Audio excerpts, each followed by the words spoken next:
name is Pietra, and you're watching You Multicultural channel. I am here with Luana, a passionate educator and musician, originally from Brazil, now making her mark in Manitoba, Canada. With extensive experience in teaching, including a bachelor's degree in education and ongoing studies towards a master's degree in language teaching, Luana brings a wealth of knowledge and dedication to her craft. Her commitment to language education extends beyond the classroom, as she runs a small business offering English and Portuguese lessons to children and adults, aiming to empower others with language skills and cultural understanding. Alongside her teaching pursuits, Luana is also a singer, specializing in jazz, samba, and bossa nova. Her musical journey began under the guidance of a seasoned musician teacher, and she continues to share her talents with audiences, enriching lives through the power of music. With a deep passion for both education and music, Luana finds fulfillment in inspiring others through her teaching and performances. Welcome to the show. Today, I'll be asking you some questions about your experience here in Canada and how you are a singer and also a teacher. Thank you for having me. My pleasure.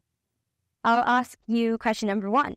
Can you share with us your journey from Brazil to Canada and how you transitioned into the roles of a school teacher, artist, singer, and entrepreneur here?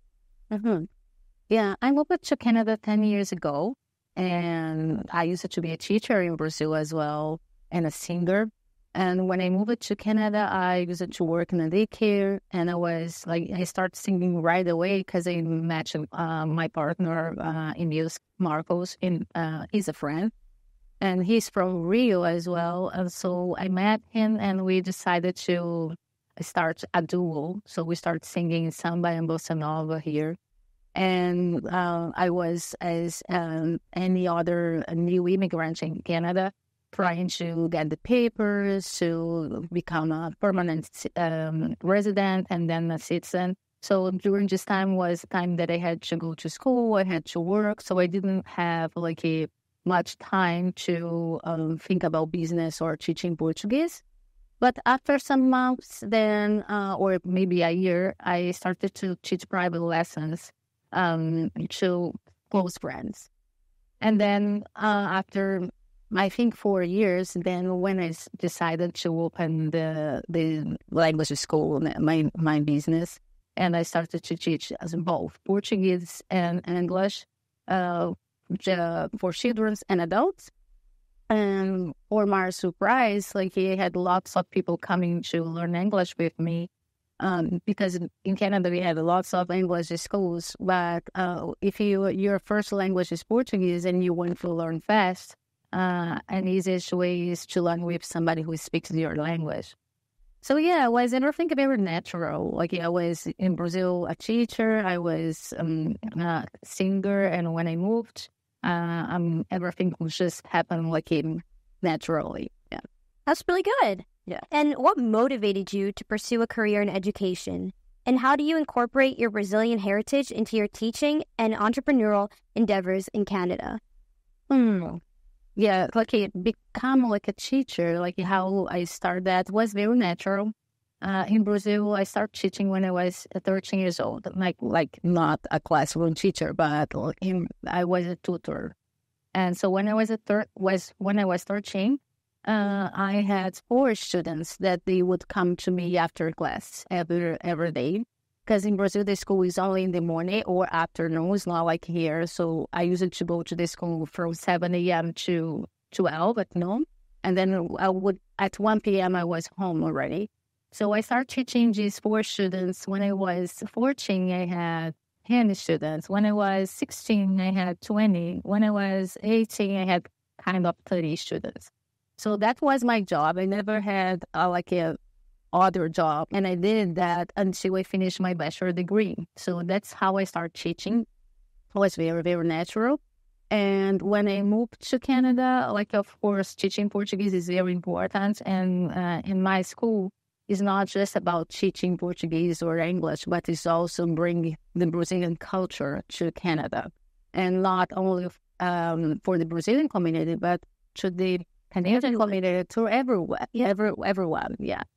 We had this concert last month about Luis Gonzaga, and half of the audience was I don't know if Canadian, but were non-Brazilian people, and that's amazing that people can, they want to come, they want to know more about Brazil.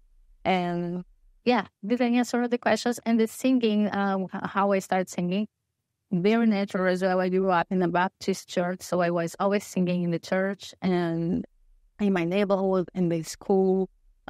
With teaching, I would start to charge for my work since a very young age. It was very cheap. Maybe that's why I had 40 students. It was something like 25 reais a month. And they would send their kids every day. Because in some schools, they didn't have teachers or math teacher, some problems we had in Brazil in the past. I think now is better.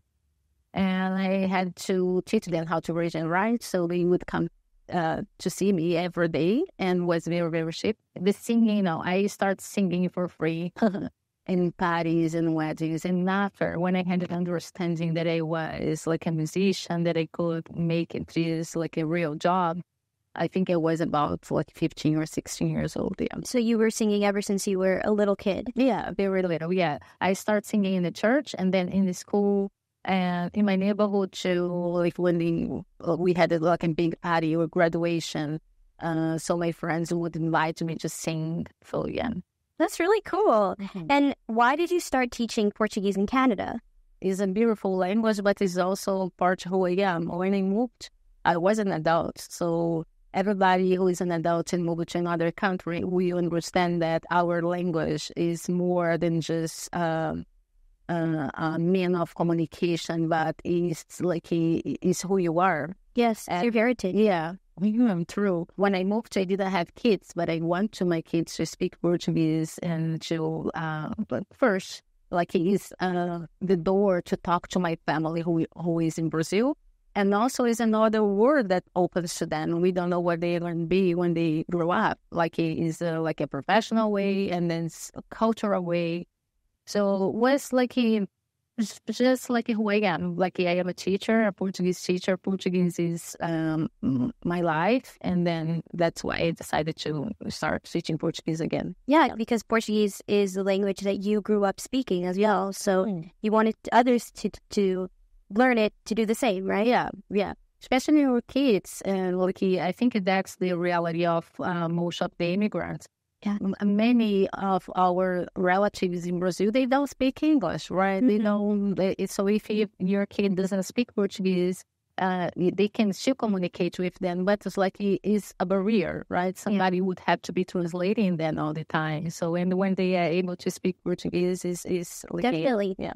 I moved at a young age. I was only 6, turning 7, and with my grandparents, I didn't technically learn everything in Portuguese, so there's still some things that I'm still learning to this day, and it's nice to have lessons, and it's nice to learn, because this is how I talk to my grandparents, right? Since they don't know English, like you said. And also opens doors to learn other languages. Yes. Since Portuguese is a Latin language, so it's much easier to learn French or Italian. Or Spanish. Or Spanish. Yeah, definitely. And it opens doors for jobs as well, right? Yeah. Here. As both a teacher and an entrepreneur, what are some of the unique challenges you faced, and how have you navigated them in the Canadian context? Yeah, become a teacher in Canada wasn't an easy thing. To relicense and be able to teach here was hard. It's possible, but it's a work. But I think to own a small business is you have to be brave and believe. And sometimes you decided to do something and you don't even know if it will work. So all business owners will agree with me. So we had to be brave. So the challenge is sometimes find time to plan, to have an idea, make something happen. So it takes time, takes your money as well to invest. So you have to be careful. You have to have a lot of patience too, right? Patience, exactly. Yeah. Try to please everyone. Not always is possible. So somebody say, oh, I don't know if like having 6 kids at once in different grades would work. For example, when I'm talking about my Portuguese class for kids, in which I have kids from like grade 2 and grade 4 and grade 3, all in the same classroom. And some might say, but would it be better to have all grade 4s, all grades 5? It's just an example. Like I cannot please everyone. And also, when you're teaching a different language, somebody in grade 3 might have a higher level than somebody in grade 4, or even in the kindergarten, like Maria, my daughter, she speaks fluently Portuguese, and they might have somebody from grade 3 who is still at the beginning. Yeah, so please, everyone, we have to follow our hearts and do what we believe is the right thing to do. How have you navigated these challenges? How did you face them? Yeah, I think I always look to the future, and I know what I want to be in the future. I know what I believe. So I try to be kind. I try to do my best. I am honest. I tell the truth. I do the best I can when I have a student, when I am organizing an event or a music concert. I am honest with the musicians, with the artists who are working with me. So I think there is no much that you can do. Just do your best, and be honest. And I think what is yours, and you're gonna get it. And have someone to support you, right? To go through and help you with these challenges. Yeah, I have my family. I have many friends. They are always if I need something, they are always here for me. As an immigrant, we don't have a family in Canada. Most of us, right? Some of them, yes, they are lucky people. But our family is there to support us, to listen to us. But friends are really very big for immigrants here. Definitely, yeah. Moving on, how do you manage your time and balance your responsibilities between teaching, performing as a singer, and running your entrepreneurial ventures? Oh, I don't know. That's a hard question. Yeah, I think planning. I am organized when it comes to my role as a teacher and my business, and I also be a mom, have kids, and all. Right. We want to be healthy, So I think if you plan, I like to plan my week in advance. So on Sunday, I know exactly what I'm going to do till Friday. I like also to have a day for myself. To do nothing or to go out and to buy a book, because there's very important to have your mental health okay. Yeah. Because nobody's a robot, so you need to take care of yourself. And I think planning is the key for that. If you want to do something, you're gonna see in advance, which steps you have to take, what you have to do.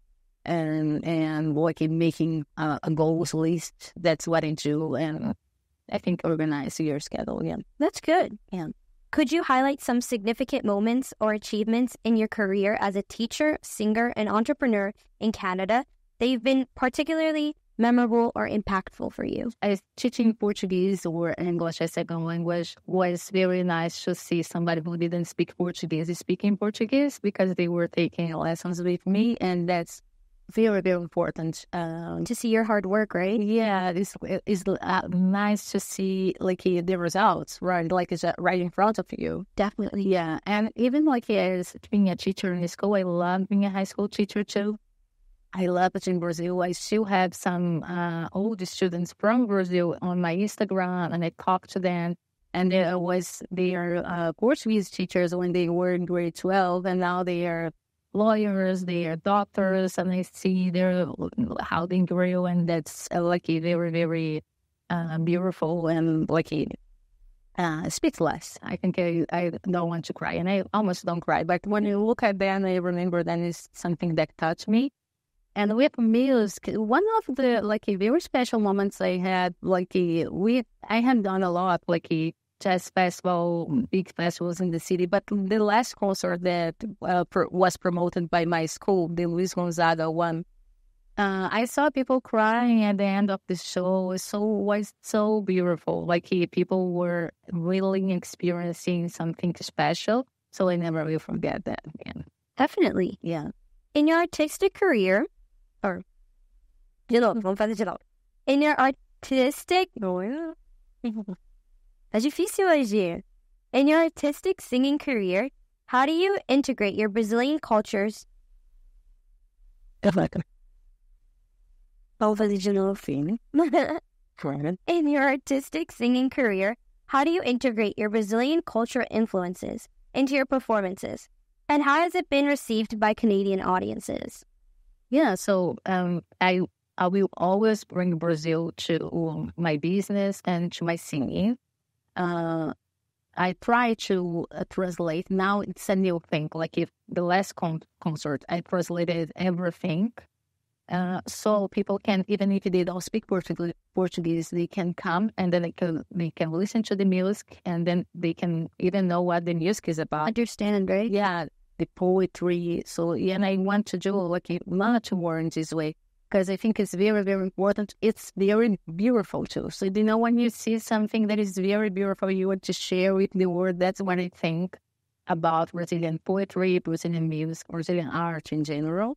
So, and they are well received. So I got many messages asking me when is my next concert, where is going to be, dates. And so that's very nice. So it's a good feedback from them.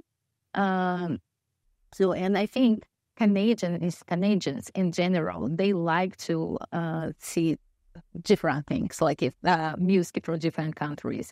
They are not like some people, they only like to listen to one type of music or one type of art. They are very strict in their choice, but not Canadians. I think here we have the Folklorama in August, where we have several pavilions, and that's a proof that people want to see different cultures, different music, different art, and I think it's an opportunity for us to share our. And to understand more about other cultures. Exactly. Yeah. Mm-hmm. Yeah. And even they're influencing our culture, because Brazil is all about Africa, Portugal, and we have a big piece of Europe, like other countries other than Portugal. And I think it's good to reflect, to bring this information, especially for the young generations. Yeah, definitely. As an entrepreneur, what inspired you to start your own ventures, and what advice did you give to fellow Brazilians aspiring to start businesses in Canada? I started my business because it's part of my heart, and I want to share my culture with the Brazilian community and with my Canadian friends and people here. And I think when you have this dream, you have this in your heart, you will do it. Like if you want to start a business because it's in your heart, I think will work. Even if you're not making all the money, even if you are facing challenge, you're going to do it. And my advice would be follow your heart, but take it and make goals. Maybe make a list. Make a list of goals that you want to achieve, and I think will work if you are following your heart and you are paying attention and setting goals for yourself. Yeah, I think that's the good advice. I like it. And how do you learn about new teaching methods? There's a lot of ways that we can learn today. I learn with my students. We can learn watching on YouTube, like you are watching us now, YouTube videos, but we also can have formal education. And now I'm finishing my postbac degree in education, and I will not stop. I love to be in the university and learning from people who have more experience than me, who they are in the field for a long time. That's great. And also sharing your experience with friends, with colleagues, and not always has to be somebody in the field. Maybe it's just an old friend that you sit down having a tea or a coffee, and then you talk about your job, and you might be surprised. You might learn from them. Everybody can teach a little bit. Yeah. Everything's a learning. Yeah. It's a journey. The journey, yeah. How do you stay connected with your Brazilian roots, living and working in Canada, both personally and professionally, especially in your roles as a teacher and performer? Mm-hmm. Yeah, so Brazil is in my house. I listen to Brazilian music. I like to reread Brazilian novels. Being a teacher here and teach English is like it requires me to read lots of English novels more and learn, like always learning because I didn't grow up here. Some of the novels that is like everybody knows, I had to read now, right, as an adult. But with the Brazil, like I listen to Brazilian music, I read in Portuguese. I speak Portuguese at home all the time, 100% of the time with the kids. And I think that's how they learned. I try to watch some Brazilian shows when we have an interview with a singer, with a professor. I always like to watch.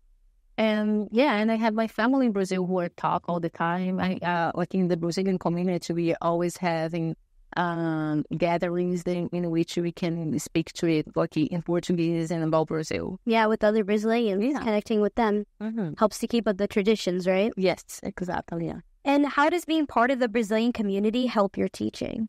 The students who are kids, and so they come to me to learn Portuguese.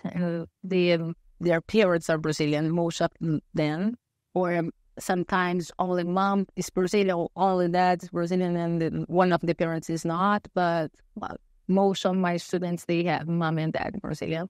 So yeah, that helps them stay connected to their roots as well. Yeah. And looking ahead, what are your aspirations and goals for the future, both in your teaching career, your artistic endeavors as a singer, and your entrepreneurial pursuits in Canada? I want to keep doing what I'm doing, and like have more, create more opportunity. People get to know Brazilian culture better.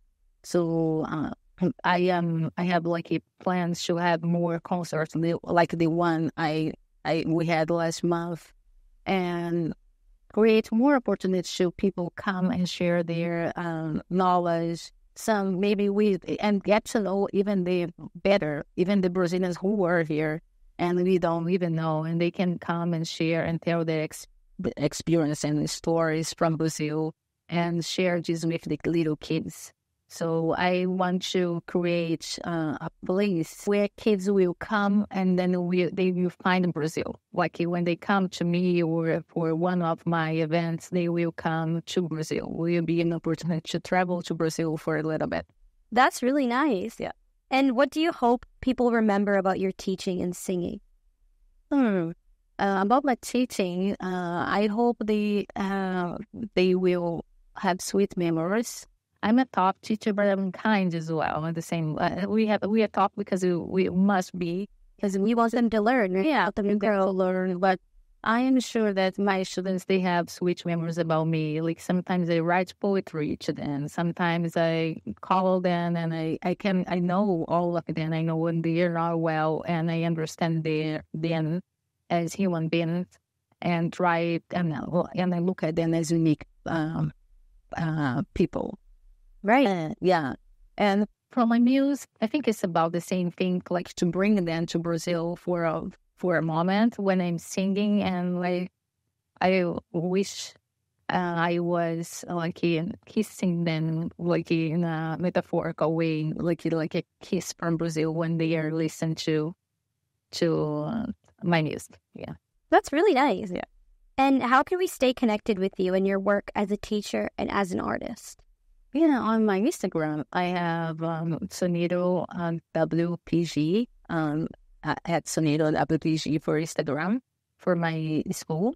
And for me, I have like Sarau Carioca is the duo I have with Marco. And another one that I just started is Tunes by Luana. And I am start to posting some songs. So you post like what you're doing at the moment? Yes. Yeah. Okay. And are there any upcoming events or performances where people can see you sing? Yeah, the next one is on June 22nd, and is about Lupicínio Rodrigues, who is a very, very famous Brazilian singer and composer from South. Mm-hmm. And we are going to post the tickets and everything, and maybe in a week. Yeah. That's nice. Do you offer online classes for those who are not in Canada but still want to learn from you? Oh, yeah, we have students from everywhere, like in Canada, even like I'm here in Winnipeg, but I have students from Calgary, from Toronto, from Vancouver, and other countries as well, so anywhere, yeah. Thank you, Luana, for coming here and talking to us. Wow. And thank you to our audience for watching, and stay tuned for more multicultural episodes.